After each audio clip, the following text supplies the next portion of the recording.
PYQ series में आज हम लोग LLM 4 सेमेस्टर के लिए बी ग्रुप से इंश्योरेंस लॉ का PYQ डिस्कस करेंगे। ये आने वाली परीक्षाओं के लिए बहुत इंपॉर्टेंट रहता है। देखिए ये लेटेस्ट पैटर्न पे है, ठीक है। तो without wasting any time let's start. Attempt any 5 questions और क्वेश्चंस का रिक्वल मार्क्स ये वेरी शॉर्ट में है। देखिए इसके कंसेप्ट नोट करिएगा आप, हर क्वेश्चन के पीछे कंसेप्ट है ना। Question number 1, mention the limitations imposed on insurer rights to avoid a life policy on ground of misstatement in the proposal for insurance। बीमा प्रस्ताव फॉर्म में मिथ्या वचन के आधार पर बीमा करने वाले के बीमा निरस्त करने के अधिकार पर सीमाओं का उल्लेख कीजिए। बड़ी टेक्निकल क्वेश्चन है ये, इंश्योरेंस लॉ के ऊपर है, तो इसमें इंश्योरेंस एक्ट भी आपको गूगल से डाउनलोड करके उसको पढ़ना होगा, तभी क्वेश्चन का आंसर इजीली बन पाएगा। सेकंड, क्योंकि LLM 4 सेम के एग्जाम पेपर है तो इसमें कुछ हार्डनेस रहती है। Explain the following. ए पे कंट्रोल ऑफ अफ्रिंजमेंट है ना, contract of affreightment, and second is IRDA, IRDA।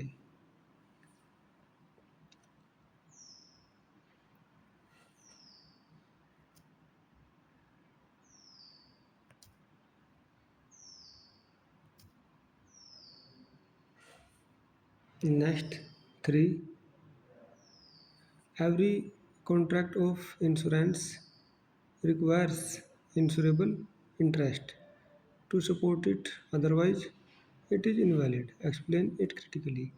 देखिए इसमें मुख्य बात क्या है कि प्रत्येक बीमा संविदा बीमा योग्य हित, ये इम्पोर्टेंट है, बीमा योग्य हित होना चाहिए, उसमें द्वारा समर्थित होना चाहिए, अन्यथा वह वैध नहीं होगा। इस आलोचना सहित स्पष्ट कीजिए। 4 पे देखिए,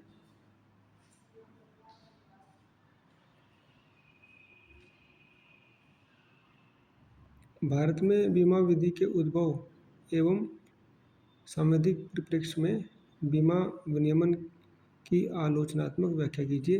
ये डिस्क्रिप्टिव टाइप क्वेश्चन है, हिस्टोरिकल बैकग्राउंड में उसको बताना है।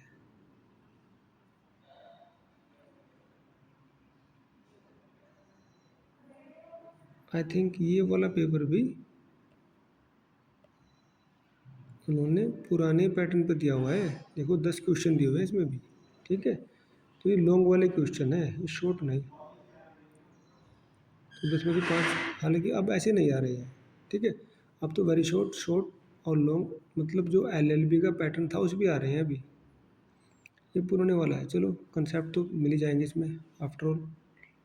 6 पे देखिए, 5 पे देख लो, explain fire insurance, discuss the general conditions in fire policy. ये फायर इंश्योरेंस के ऊपर है, फायर इंश्योरेंस इम्पोर्टेंट कंसेप्ट रहता है। 6,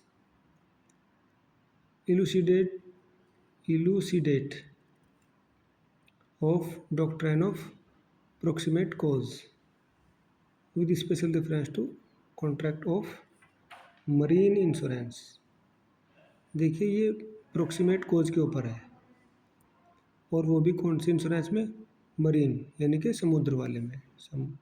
समुद्री बीमा की संविधाओं के प्रति विशेष निर्देश से निकटतम कारण के सिद्धांत की स्पष्ट कर। देखिए निकटतम कारण ढूंढना होता है कि उसको जो डैमेज हुआ है उसको सबसे प्रोक्सीमेट कॉज क्या है। अगर वो प्रोक्सीमेट कॉज में आता है तभी इंश्योरेंस कंपनी उसके लिए लायबल होती है।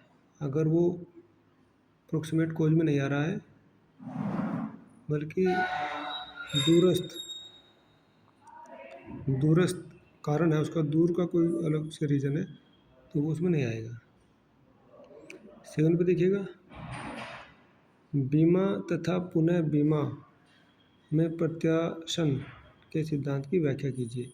इस सिद्धांत की सीमाएं क्या है। देखिए सिद्धांत ही पूछ रहे हैं इसमें, ये सिद्धांत और प्रिंसिपल्स के ऊपर ही क्वेश्चन है, ठीक है।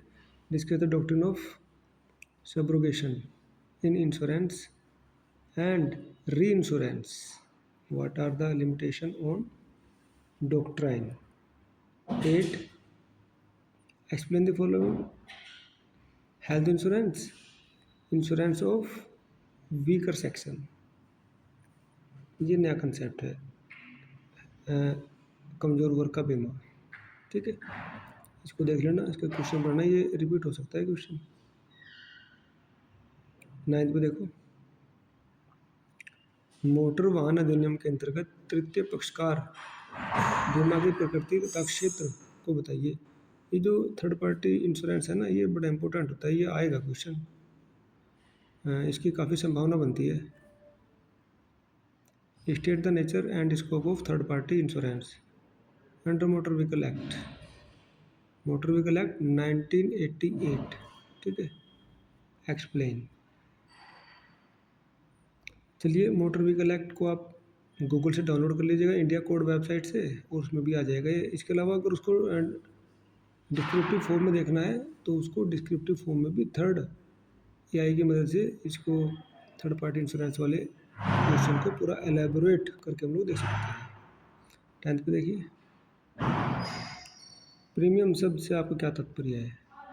प्रीमियम भैया, ये जो बीमा का प्रीमियम एक तरह से किस्त होती है। ये प्रीमियम के बिना अदा की हुई कोई जोखिम, प्रीमियम के अदा किए बिना हुए कोई जोखिम उठाया जा सकता है।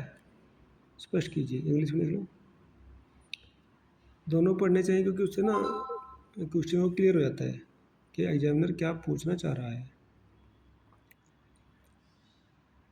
What do understand by the expression premium, इसको जरूर हमें समझना है कि प्रीमियम क्या होता है।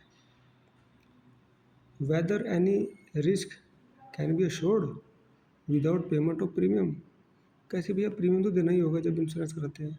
एक्सप्लेन इन डिटेल्स, ठीक है। तो ये क्वेश्चन 10 हो गए। उन 10 क्वेश्चन में आई थिंक 20 कंसेप्ट छिपे हुए होंगे, एक क्वेश्चन में 2 आ रहे हैं, बड़े वाले हैं ना। तो इस तरह से अब होमवर्क सुन लीजिएगा।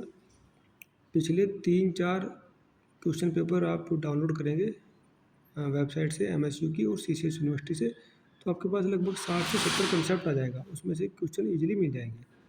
तो जैसे कि मैं हर बार बताता हूँ, बुक्स पढ़ने से, नोट्स पढ़ने से और प्रीवियस ईयर क्वेश्चन पेपर लगाकर जो स्टूडेंट जाते हैं उनका क्वेश्चन पेपर बहुत अच्छा होता है। I think this video will be very helpful to you. Thanks for listening. Thank you very much.